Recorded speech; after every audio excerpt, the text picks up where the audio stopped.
জয় যিশু। প্রথম পাঠ প্রবক্তা মিখার গ্রন্থ ৭ অধ্যায় ১৪ থেকে ১৫ পদ, ১৮ থেকে ২০তম পদ। ওগো প্রভু, আমাদের যত পাপ সমুদ্র গভীরেই ফেলে দাও তুমি।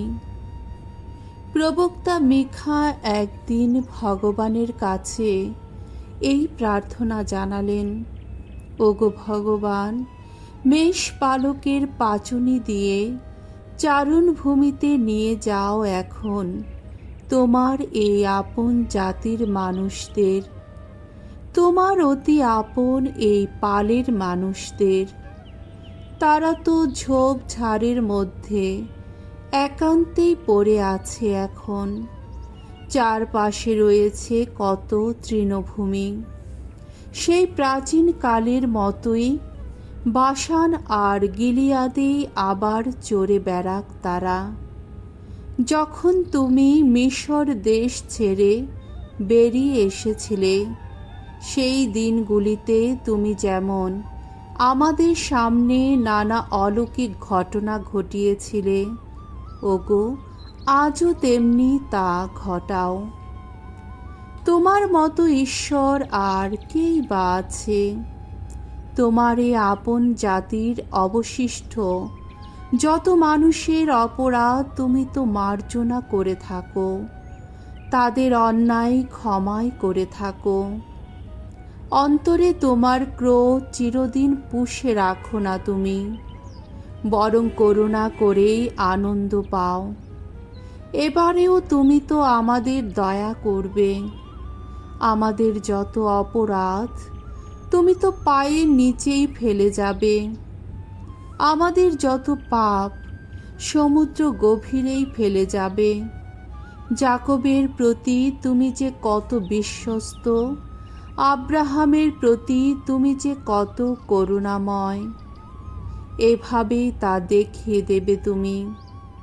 ঠিক যেমনটি দেখাবে বলে তুমি সেই প্রাচীন কালে আমাদের পিতৃপুরুষদের কাছে শপথ করেছিলে। প্রভুর বাণী। ঈশ্বরকে ধন্যবাদ। শাম সঙ্গীত ৮৫, ১ থেকে ৭ পদ। ধুয়ো। ওগো ভগবান, দেখাও তোমার করুণা। ওগো ভগবান, তোমার এই দেশকে তুমি অনুগ্রহ দানে ধন্য করেছ।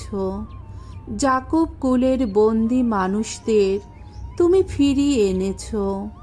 তোমার আপন জাতির সেই অপরাধ করেছ মার্জনা। তাদের যত পাপের ওপর টেনেই দিয়েছ তুমি ক্ষমার আবরণ। তোমার সমস্ত রোষ দমন করেছ তুমি, সংযত করেছ তোমার জ্বলন্ত ক্রোধ। ওগো ত্রাণেশ্বর, আমাদের সেই সুদিন তুমি আবার ফিরিয়ে আনো। তোমার সেই আক্রোশ এবার শান্ত করো তুমি।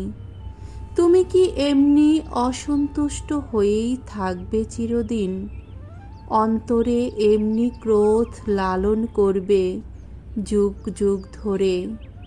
ওগো তুমি কি আমাদের দেবে না নতুন প্রাণ? তোমার কথা ভেবে তোমার এই আপন জাতির মানুষেরা যেন আনন্দিত হতে পারে। ওগো ভগবান, দেখাও তোমার করুণা, দান করো মুক্তিবর। বাণী বন্দনা। জয় জয় প্রভুর জয়।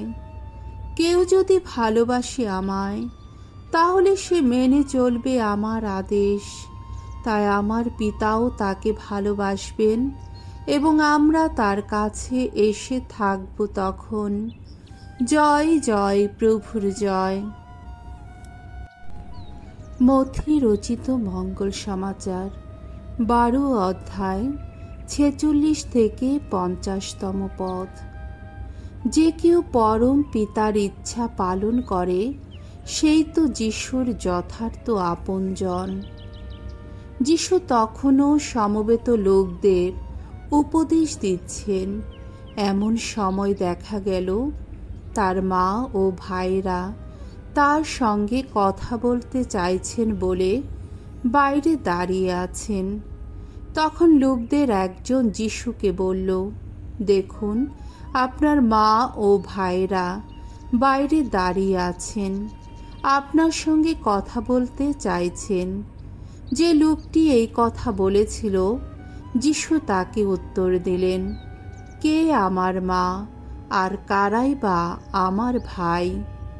তারপর তার শিষ্যদের দিকে হাত বাড়িয়ে তিনি বললেন, এরাই তো আমার মা, আমার ভাই।